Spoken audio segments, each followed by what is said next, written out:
저는 경상남도 거창군 가북면 중촌리에 위치한 중촌교회를 섬기고 있는 오지환 목사입니다.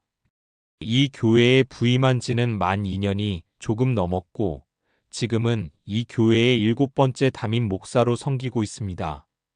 이곳은 해발 550m, 참으로 깊은 산골 마을입니다.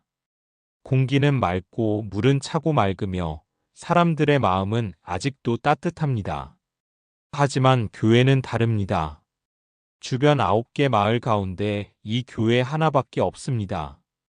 반경 9km 안에 다른 교회는 전혀 없고 절은 하나 있습니다. 합천 해인사 산 하나를 넘으면 바로 나옵니다. 그만큼 외로운 자리입니다. 제가 처음 이곳에 왔을 때는 예배당 안에 4분의 어르신들이 앉아 계셨습니다. 모두 연세가 많으셔서 귀가 어두우신 분도 있고 허리가 굽어 의자에 바로 앉기도 힘들어 하시는 분도 계셨습니다. 예배 시간에는 설교 소리보다 숨소리, 기침 소리가 더 크게 들릴 만큼 정적이 깊은 곳이었습니다. 처음 강단에 섰을 때 저는 그 조용한 공간이 어색했습니다. 설교를 준비하며 밤을 새운 시간이 무색할 정도로 나이가 많으신 어르신들은 졸고 계셨습니다. 처음엔 낙심도 했습니다. 내가 여기서 뭘 할 수 있을까? 라는 생각이 수없이 들었습니다. 하지만 시간이 지나며 깨달았습니다. 이분들은 말씀으로 깨우치는 신앙이 아니라 함께 살아주는 신앙을 기다리고 계셨던 것입니다. 시골 교회, 특히 이런 산골 교회는 생각보다 더 무겁고 조용한 외로움이 쌓여 있는 곳입니다. 성도님들의 자녀들은 모두 도시로 나갔고 집에는 어르신들만 남았습니다. 절반 이상은 빈집입니다. 귀농인들도 계시지만 대체로 마을과 섞이려 하지 않습니다. 교회도 마찬가지입니다. 예배당 문은 열려 있지만 들어오는 이는 적습니다.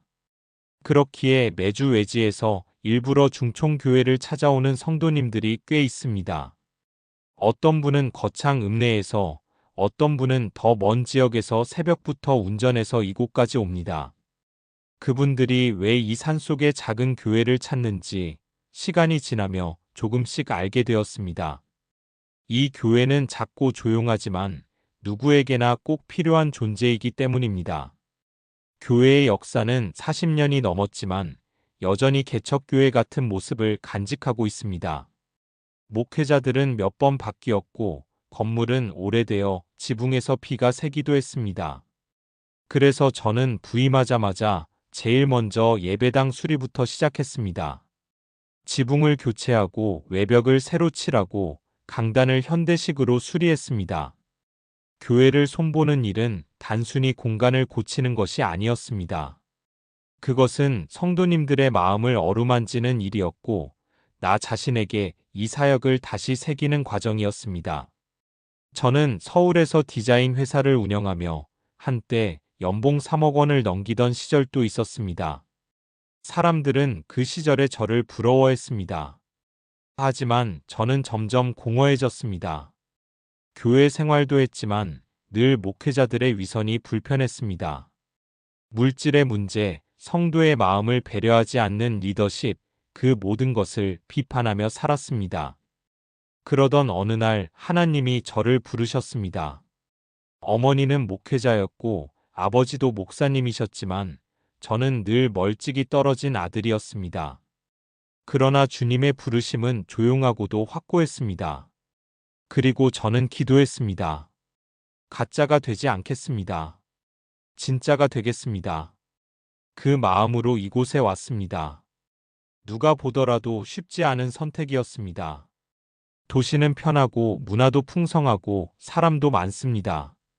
하지만 이곳에는 하나님께서 돌보기를 원하시는 한 영혼, 한 가정이 있습니다.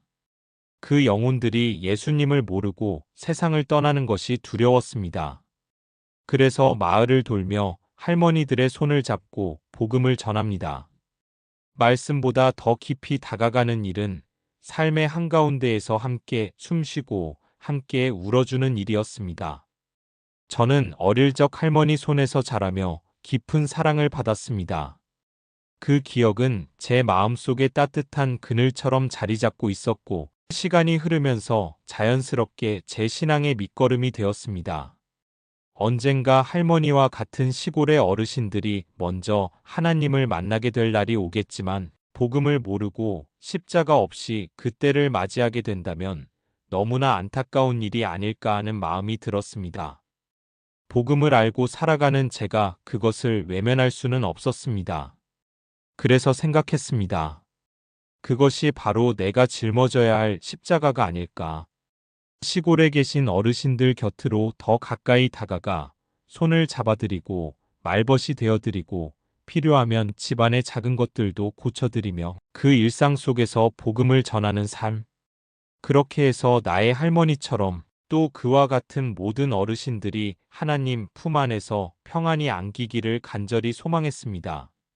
이러한 마음이 제게 목회의 길, 특히 농촌과 산골 교회를 섬기는 사역을 선택하게 만든 결정적인 이유였습니다. 제 삶의 방향은 그렇게 하나님 앞에 드려졌습니다.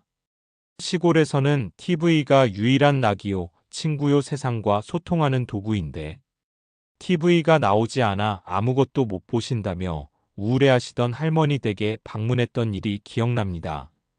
셋탑박스 전원을 다시 연결해 드렸을 뿐인데 그분은 손자처럼 저를 안아주시며 얼마나 고마워하시던지요. 그 순간 저는 깨달았습니다. 이곳의 목회는 말이 아니라 삶으로 드러나야 한다는 것을. 강단이 아니라 거실에서, 설교가 아니라 생활 속에서 예수님의 마음을 전하는 것이야말로 진짜 사역이라는 것을. 중촌교회는 조금씩 숨을 쉬기 시작했습니다. 기존의 중형교회를 섬기시던 신자분들이 어려운 시골 교회를 돕고자 자원하여 오시기 시작했습니다. 새신자가 갑자기 늘어난 건 아니었지만 중촌교회를 향한 관심은 조금씩 모였습니다.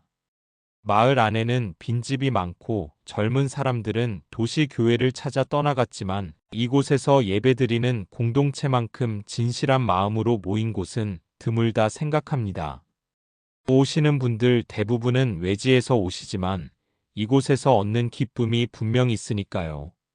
귀농하신 분들과는 여전히 거리감이 있습니다. 마을과 엮이는 걸 꺼려하시는 분들도 많고 절에 다니시는 어르신들도 계십니다.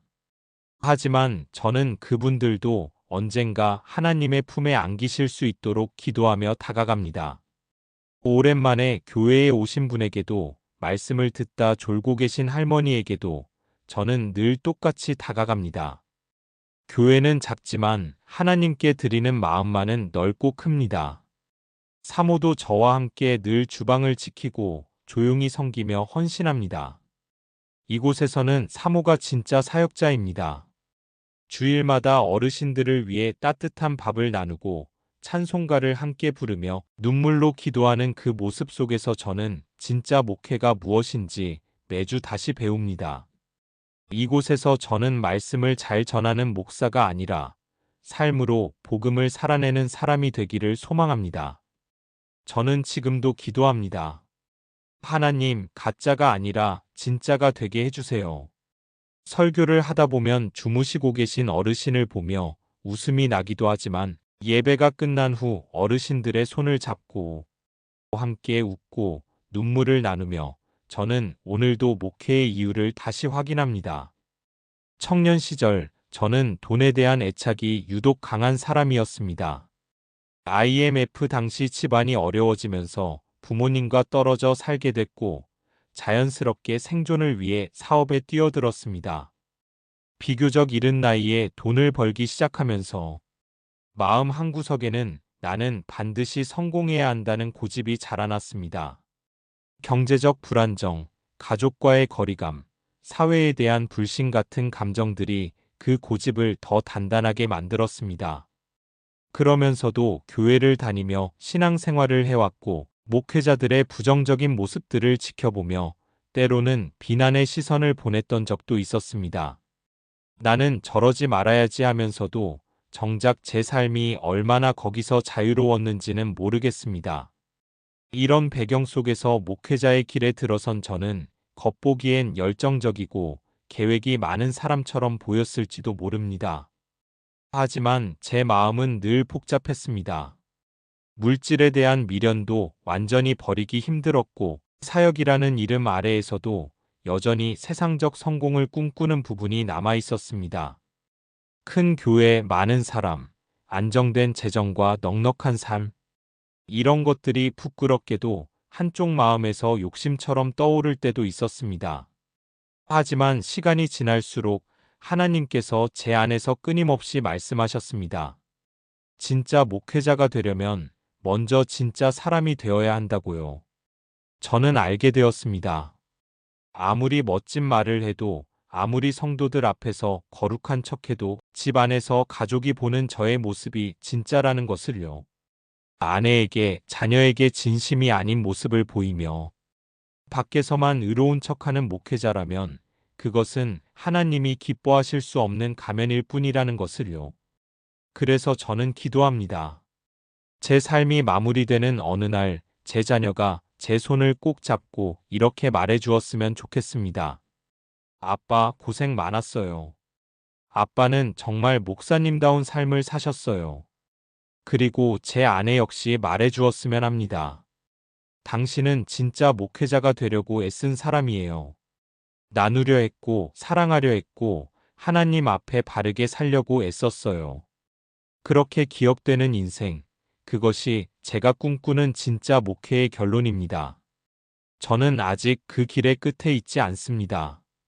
멀었습니다. 매일 다짐하고 매일 다시 무릎 꿇고 시작해야 하는 길입니다. 그러나 그 길의 중심에 진짜가 되고 싶다는 소망이 있는 한, 저는 이 길을 멈추지 않을 것입니다. 목회자로서도, 남편으로서도, 아버지로서도, 사람으로서도요. 이제는 한 걸음 한 걸음이 조심스럽고 무릎 꿇는 시간이 더 많아졌습니다. 젊은 날에는 분주히 뛰어다니며 사역을 감당했지만 지금은 묵상과 기도가 더 깊어졌고 지나온 날들을 돌아보는 시간이 더 많아졌습니다. 그 가운데서 가장 고마운 존재를 꼽으라면 저는 주저없이 제 아내를 떠올립니다. 제가 한창 세상에서 돈을 벌고 성공을 꿈꾸며 살던 시절, 큰 돈을 벌 때도 있었지만 아내는 그런 혜택을 누리지 못했습니다. 오히려 그 무렵 결혼을 하고 묵묵히 저의 사역을 뒷바라지하며 함께 신학교 시절을 지나고 아이를 낳고 길러내며 평생을 곁에서 걸어주었습니다. 때로는 주방에서 봉사하고 교회 일에 나서야 했으며 작은 시골 교회의 사모로서 이름조차 없는 직분을 감당해왔지만 단 한 번도 내색하지 않았습니다.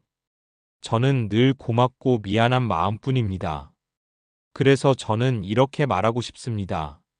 목회자의 삶에서 60~70%는 사모가 함께 감당하는 삶입니다. 사람들은 목회자에게는 목사라는 이름 하나만으로 존경과 대우를 쏟아줍니다. 하지만 그 뒤에서 땀 흘리며 묵묵히 헌신하는 사모님들은 교회 헌법 어디에도 이름 없이 그저 목사의 아내로 남습니다. 그러나 저는 진심으로 믿습니다. 만약 천국 문 앞에 줄이 선다면 저는 제 아내를 앞에 세울 겁니다. 우리 사모는 반드시 천국에 갈 사람입니다. 그만큼 값진 헌신을 해왔습니다. 이제는 작고 이름 없는 시골 교회에 있지만 저는 그곳에서 더 큰 꿈을 꿉니다. 지금 한국 교회가 욕을 먹고 개독교라는 말까지 들으며 외면받는 시대에 살고 있지만 오히려 이것이 우리에게 신앙을 회복할 수 있는 기회가 되리라 믿습니다. 숫자에 연연하지 않고 교세나 교파를 자랑하지 않으며 진심으로 복음을 붙들고 자기 십자가를 지는 신앙인으로 살아가는 것. 그것이 이 시대를 향한 우리의 대답이 되어야 합니다. 저는 기도합니다. 한국 교회가 겉으로 화려하지 않아도 깊은 믿음과 진실된 삶으로 하나님 앞에 서는 교회가 되기를. 목회자들이 자기 가정 앞에서 부끄럽지 않은 삶을 살고 사역자들이 먼저 회개하며 신실함을 회복하기를. 나부터 먼저 그런 사람이 되기를 말입니다. 주님, 십자가를 제게 던져 주십시오. 제가 지겠습니다. 주님은 앞서 걸어가십시오. 저는 뒤따르겠습니다. 이 고백이 어느 대형 교회의 강단이 아니라 시골의 작은 예배당에서 울려 퍼진다는 것이 오히려 더 감사하고 복된 일입니다. 그 누구보다도 간절하게 기도할 수 있는 자리이기에, 그 누구보다도 깊이 하나님을 만날 수 있는 곳이기에 저는 오늘도 이 땅의 모든 작은 교회들과 함께 걸어가고 싶습니다. 교파를 초월해서 직분을 넘어서 먼저 신앙인다운 삶을 사는 것, 그것이 주님께 드릴 수 있는 가장 진실한 예배라 믿으며 오늘도 두 손을 모읍니다. 그리고 지금 제가 사역하고 있는 이곳, 해발고도 500m가 넘는 오지마을에 자리한 작은 중총교회도 그런 진실한 예배의 공간이 되기를 간절히 바라고 있습니다. 이곳에서 드리는 예배는 화려하지 않지만 누구보다 진심 어린 예배입니다. 지역 주민들과 함께 올리는 그 예배가 하나님께 향기로운 제사가 되기를, 이 작은 교회가 하나님의 영광을 드러내는 공동체로 계속 살아있기를 간절히 소망합니다. 중총교회, 이곳이 바로 예배가 살아 숨쉬는 자리로 끝까지 지켜지기를 오늘도 기도하며 사역을 이어갑니다.